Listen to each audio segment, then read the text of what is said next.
Di tanah suci yang penuh luka, Palestina menangis di bawah langit terbakar. Sekolah runtuh, masjid terhempas, rumah sakit, dan kantor menjadi abu tanpa batas. Anak-anak kehilangan pelukan hangat. Ibu-ibu mencari bayang yang terselamat. Orang tua berdiri di sisa reruntuhan, mencari arti di tengah kehilangan. Namun di setiap duka yang tak terkatakan, ada semangat yang terus dinyalakan. Batu-batu kecil dilempar penuh tekad, melawan penindas yang terus merapat. Harapan tak bisa dihancurkan oleh perang. Meski kebebasan terasa jauh dan panjang, Palestina berdiri dengan jiwa yang menyala. Meski dunia sering memilih untuk buta, kemerdekaan adalah janji yang suci. Takkan pudar meski diselimuti tragedi. Perjuangan ini adalah cerita abadi dari tanah yang bermimpi merdeka kembali.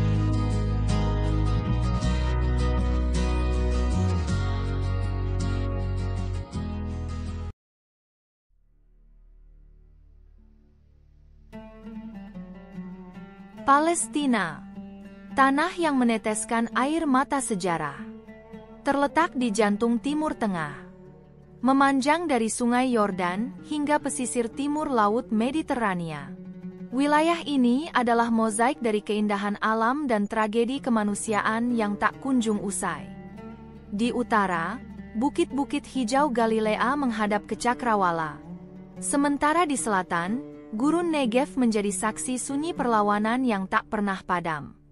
Palestina meliputi tepi barat, Gaza, dan Yerusalem Timur, kota suci yang menjadi rebutan tiga agama besar dunia. Gaza, sepotong tanah seluas 365 km persegi, adalah salah satu kawasan terpadat di dunia, dihuni lebih dari 2 juta jiwa. Dalam penjara terbuka ini, kehidupan berjalan di bawah bayang-bayang blokade, tanpa akses yang layak ke dunia luar. Di tempat ini, Laut Mediterania bukanlah sumber kebebasan, melainkan tembok tak kasat mata yang memisahkan harapan dari kenyataan. Palestina tidak memiliki mata uang, masih menggunakan shekel. Karena kondisi ekonomi dan keuangan di Palestina masih berada di bawah kendali Israel.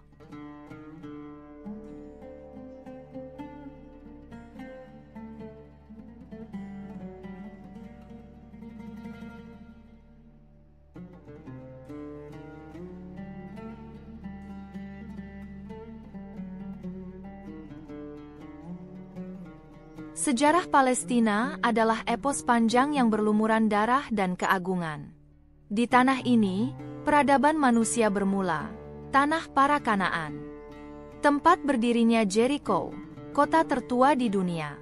Di era Kekaisaran Romawi, Palestina menjadi tempat Yesus Kristus menyampaikan pesan kasih dan keadilan. Di abad ke-7, Palestina berada di bawah kekuasaan Khalifah Umar bin Khattab yang bijaksana. Hingga seiring berjalannya waktu, tanah suci ini menjadi medan perang suci yang dikenal sebagai Perang Salib di abad ke-11. Namun di antara perang salib yang panjang, Salahuddin Al-Ayyubi lah yang membebaskan Palestina dan mengampuni tentara salib yang pernah membunuh saudaranya dan umat Islam. Dan pada abad ke-20, tragedi besar melanda.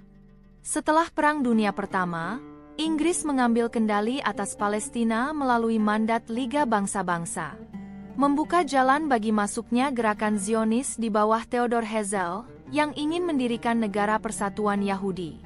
Pada tahun 1948, ketika Israel mendeklarasikan kemerdekaannya, ratusan ribu rakyat Palestina diusir dari tanah mereka dalam peristiwa Nakba, malapetaka yang menghancurkan kehidupan generasi demi generasi. Sejak itu, Palestina telah menjadi medan perang yang tak kunjung selesai. Perlawanan terhadap penjajahan Israel terus berlanjut, dari Intifada pertama hingga kedua. Di setiap sudut tepi barat dan Gaza, dinding-dinding penuh grafiti menjadi saksi bisu perlawanan mereka, menggambarkan kisah penindasan dan harapan yang tak pernah mati.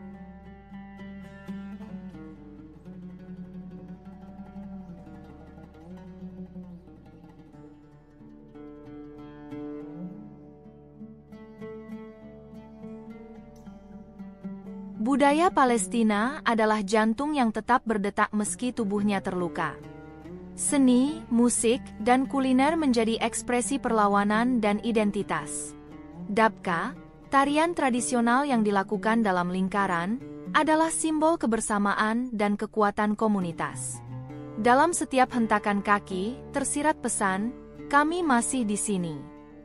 Kuliner Palestina adalah penghibur jiwa, dengan hidangan seperti makluba, musahan, dan kunafa, yang menghangatkan hati meski dunia seolah membeku dalam dinginnya ketidakadilan. Zaitun dan minyaknya menjadi lambang kehidupan, sekaligus saksi bisu atas ladang-ladang yang dirampas.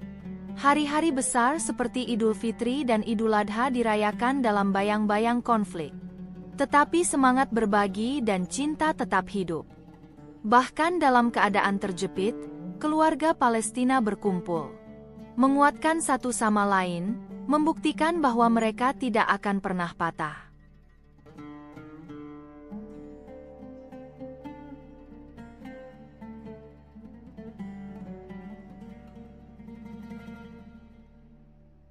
Ekonomi Palestina adalah gambaran perjuangan hidup di bawah pendudukan. Tepi barat, dengan tanahnya yang subur, telah direbut sebagian besar oleh permukiman ilegal Israel. Sementara Gaza dihancurkan oleh blokade ekonomi yang memiskinkan. Palestina memiliki potensi besar, tanah yang subur, laut yang kaya, dan rakyat yang pekerja keras. Namun, semua itu dibatasi oleh kontrol ketat yang diberlakukan Israel. Di Gaza, tingkat pengangguran melampaui 50%. Dan listrik hanya tersedia beberapa jam sehari. Sumber daya utama, seperti air dan tanah, diambil alih. Petani Palestina harus berjuang mempertahankan ladang mereka, seringkali menghadapi penghancuran oleh buldozer militer. Namun, di tengah kehancuran, rakyat Palestina tetap bertahan. Produk seperti kurma medjool dan minyak zaitun Palestina telah menjadi simbol perlawanan di pasar internasional. Dalam setiap butir zaitun yang dipetik, ada kisah seorang petani yang melawan penindasan. Dalam setiap roti yang dibagikan, ada pesan bahwa hidup harus terus berjalan meski dunia seolah-olah telah meninggalkan mereka.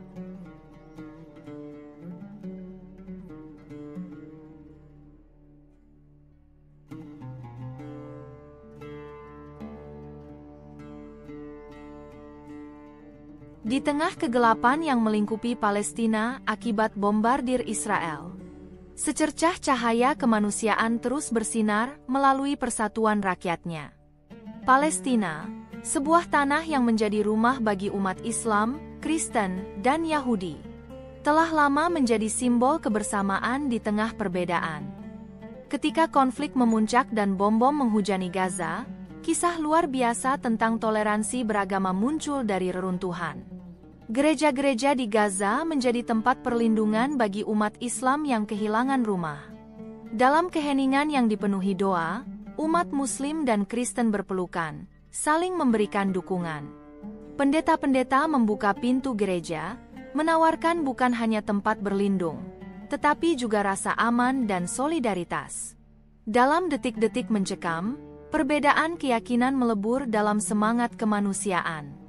Palestina telah membuktikan kepada dunia bahwa persatuan dapat melampaui batasan agama. Ketika masjid-masjid hancur, lonceng gereja berdentang untuk memanggil umat manusia pada cinta kasih. Kisah ini bukan sekadar bukti toleransi, tetapi juga seruan kepada dunia bahwa di tengah kehancuran, ada harapan yang dapat membangun kembali jembatan persaudaraan antar umat manusia.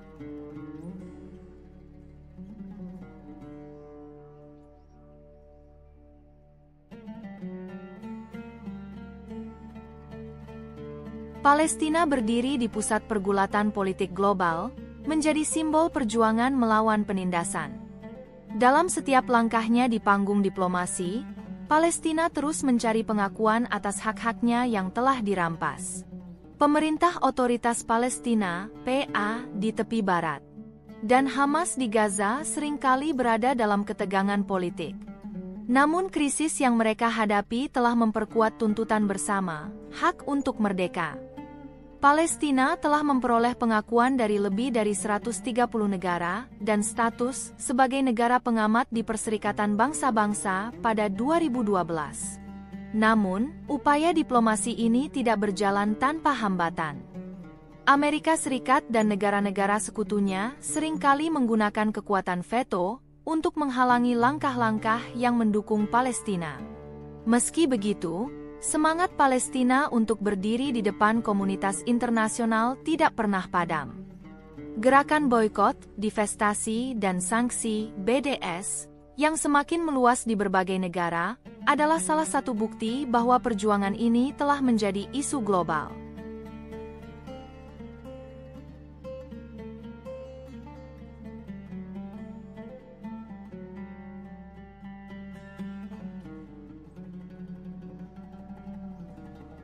Indonesia, sebagai negara dengan populasi Muslim terbesar di dunia, telah menjadi sahabat setia Palestina sejak awal perjuangannya. Presiden Soekarno pernah berkata, "Selama kemerdekaan bangsa Palestina belum diserahkan kepada orang-orang Palestina, maka selama itulah bangsa Indonesia berdiri menantang penjajahan Israel. Kolonialisme belum mati, hanya berubah bentuknya. Neokolonialisme itu ada di berbagai penjuru bumi, seperti Vietnam, Palestina, Aljazair, dan seterusnya."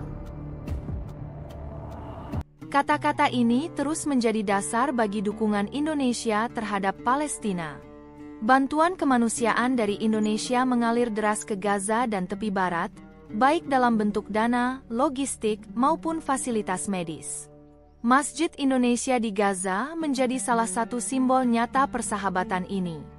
Selain itu, masyarakat Indonesia aktif menggalang dukungan melalui aksi-aksi damai, penggalangan dana, dan penyebaran informasi tentang perjuangan Palestina.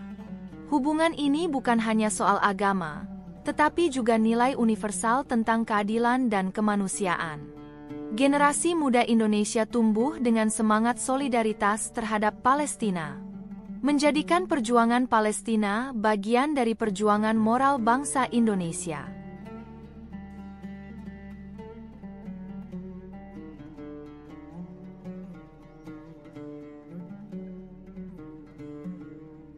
Masa depan Palestina adalah bab yang belum selesai dalam sejarah dunia. Meski dihimpit oleh blokade, pendudukan, dan serangan militer, rakyat Palestina terus bertahan dengan semangat yang tak tergoyahkan. Anak-anak Palestina tumbuh di bawah bayang-bayang konflik, tetapi mereka memendam mimpi besar. Mereka belajar di reruntuhan sekolah, melukis mimpi mereka di dinding-dinding yang hancur, dan menyanyikan lagu tentang kebebasan. Generasi ini menjadi simbol harapan, melanjutkan perjuangan dengan pena dan suara, bukan hanya dengan perlawanan. Dunia semakin sadar bahwa Palestina tidak dapat terus dibiarkan terpenjara oleh ketidakadilan. Dukungan internasional yang kian besar terhadap perjuangan Palestina, terutama dari generasi muda di seluruh dunia, memberikan harapan bahwa kemerdekaan bukanlah mimpi yang mustahil. Semangat Palestina untuk merdeka adalah semangat yang menginspirasi dunia. Meskipun perjalanan mereka penuh liku, tekad rakyatnya adalah bukti bahwa tidak ada kekuatan yang mampu memadamkan api kebebasan. Palestina akan terus berdiri. Dan suatu hari, bendera mereka akan berkibar dengan damai di atas tanah yang telah mereka pertahankan dengan darah dan air mata.